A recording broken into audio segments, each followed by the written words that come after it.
On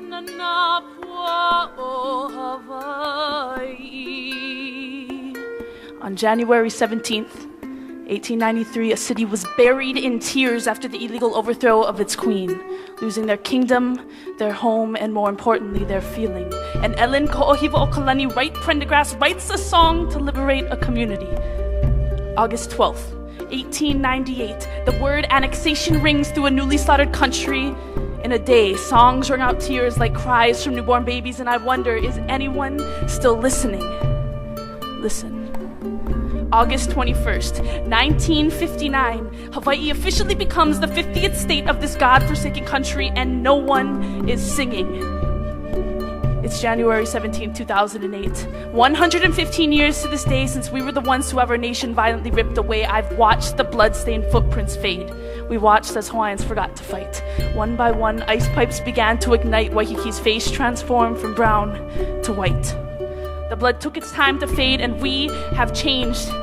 And as much as I try to fight, I know today things will never be the same. The language will never resonate the same, and I can't seem to find a way to say that it'll be okay in either of the two languages I've been taught to this day, because the force-fed colonial dictionaries did all they could to choke me, covered my grandmother's tongue with tattooed Christian scriptures. They silenced me, slapped me when I tried to speak like my family, and told me I had no history before the European missionaries, whose mission was to spread God like their diseases, infest through royally incested families, diluting sacred blood with TB.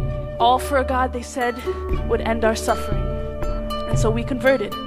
But we kept dying, and we've been praying, but we haven't been surviving.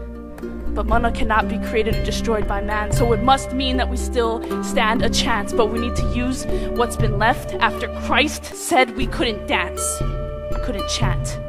We need to use what's been left to fight back. It's January 17, 2008, and I cried this morning.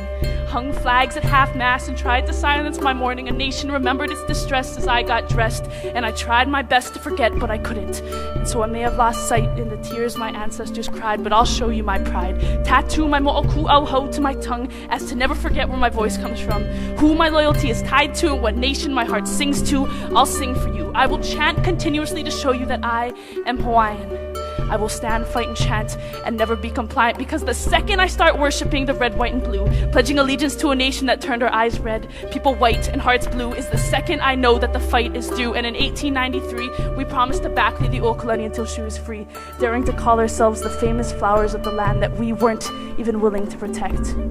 We promised to stand hand in hand fighting, and so here I stand at the palace, Iolani, screaming. I stand holding hands with ancestors, trying to find voices, but what is a voice worth when no one is listening? What is a song worth that can overthrow opinions when no one is singing? You should be ashamed of yourselves, because you should be singing, and when you finally feel like joining me, I will be here, waiting, but not idly. I will be singing. Ma hope ma ko o lili ulani.